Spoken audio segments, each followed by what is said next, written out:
Let's have another look at one of the great conflicts in the framework of the classical Queen's Gambit, the so-called hanging pawns on c5 and d5 that are not protected by other pawns, but could prove to be very dangerous weapon if supported by the entire power of Black's army. And one of the breakthroughs in the center, d5, d4, very often is fatal for White unless they're well prepared to counter this Black offensive. But on the other hand, these pawns could be weak if they are attacked from different directions by White pieces, and if White is well prepared for any advance, c5, c4, or d4. Worth mentioning that this position could also arise in other openings like Queen's Indian, which again shows that studying typical positions could be very useful, even if you are not employing this opening for your current repertoire. Anatoly Karpov was and still is one of the greatest experts in this area of chess knowledge. He played this position equally well with Black and White. He played with hanging pawns and against them, and always managed to find new interesting ideas to puzzle his opponents. And his opponents actually were players that challenged him in the World Championship matches. The featured game of this review is Korchnoi-Karpov Game 1 from their match in Marana, and there are two other games that will be introduced is the games from our first match in Moscow 84-85, game 25 and game 31, and one of them, game 31, could change entirely the development of chess history had Karpov won this game, which went so well for him in the beginning. So we start with c4, e6. I mean, Korchnoi played this move. Our games reached the same point through different moves order. Karpov eventually started with knight f3 in that match. So, but we are gliding through the familiar terrain. So, worth mentioning, Karpov always played bishop a7. He never liked classical cardboard structure with Black. He specialized, in fact, playing this position with White, and won many convincing and very instructive games. But Korchnoi in the beginning just wanted to go for main line, and later he switched to cd4, d5, and bishop f4. So this position is reached, and despite it, just it's quite known framework and position that occurred many times before. It was the first time the Karpov and Korchnoi played it in their match, so that's why they had certain difficulty in managing it. Position looks simple, but in fact the simple positions are so complicated, and it requires a great knowledge, experience, and create a lot of creativity not to get lost in these intricate convolutions of these and maneuvers, because there is no clear target, there's no clear object where to move and how to move, and we have to remember that they both were just trying to invent some new ideas and new lines at a time. So Korchnoi took on c5, which proved to be a little bit inaccurate, because later on we should see Karpov played queen a4, which was absolutely best move in this position. In fact, it played its role in reducing the popularity of the entire line.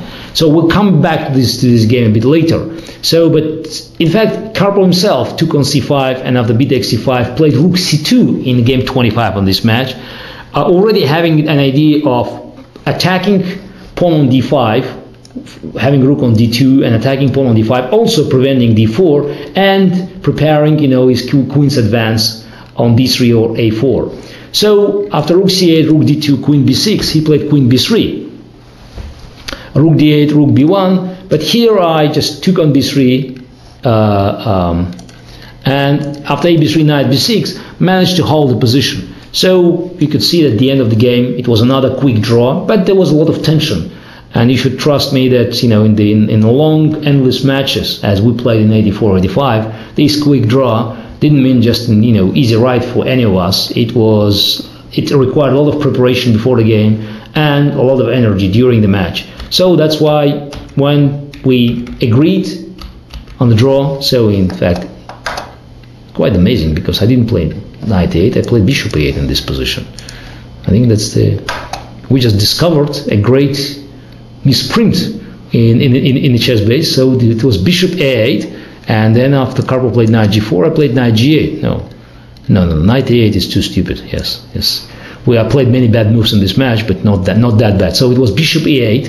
So very natural, because black is trying to put bishop on a protected position, somehow hoping for d5, d4, and if suddenly white rook goes on a1, attacking the pawn, then black bishop could go back on d7. So just simply protecting this pawn.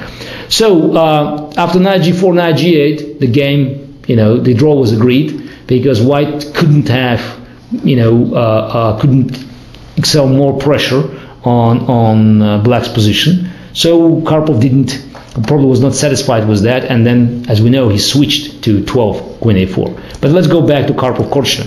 So Korchnoi was a bit primitive, just trying to develop the queen on c2, and then bringing rook on d1, attacking these pawns. But it occurred that black had more than enough counter chances, and as we know, the hanging pawns could be a weakness, or it could be strengths. It was the latter in the above-mentioned game. So with passive move queen b1, one can hardly hope for an advantage. So Korchnoi probably hoped that he could continue his development, attacking pawn on d5, but eventually black pieces were nicely regrouped. So queen went on e6, and then after rook g3, knight h5, white eventually lost the bishop. So lost the bishop is not the correct word. It was an exchange, but it was a very comfortable exchange for black. So at move 19, just after making moves, we could just recognize that black dramatically improved the position. Now its queen is well positioned on e6. The one of the bishops is exchanged, and it's no longer the question about white pressing pawn on d5, but it's white protecting its position against d5, d4. So Korchnoi didn't manage actually to stop d4. He was probably having some hopes to increase the pressure on d5, and eventually, after a very dubious maneuver of bringing bishop on b1, that's hoping to play a3, bishop e2, he just managed to blunder the breakthrough in the center. And now, after ed4, bishop c6, white is simply losing, because queen c2 is met by bishop takes f3 and c takes d4. So after d4, Korchnoi had to go knight e2, but of course d3, f3 position is technically lost, and of course Karpov managed to deliver the final blow without any difficulty. So key moment, white was too complacent, forgot about the strengths of the hanging pawns, and was punished. d5, d4, and Korchnoi position collapsed. Now let's have a look at game 31, where Karpov played white and played very convincingly. So queen a4, a6, looks similar, dc5, exchange, rook d1, queen b6, now queen b3. So similar configuration, but Karpov, in fact, white didn't lose time for playing rook c2 and rook d2, as happened in game 25 that we just looked before at. So instead of exchanging on b3 and going for this very dull and endgame that was worse, because then it was difficult to resist white's pressure on c5 and d5, I play double edge queen a7, which I liked very much at that point. I prepared this move, and I saw that after having my queen on a7 and then rooks on d8 or e8 or c8 or then d8, I could manage to not only to protect these pawns, but also to prepare a potential breakthrough in the center.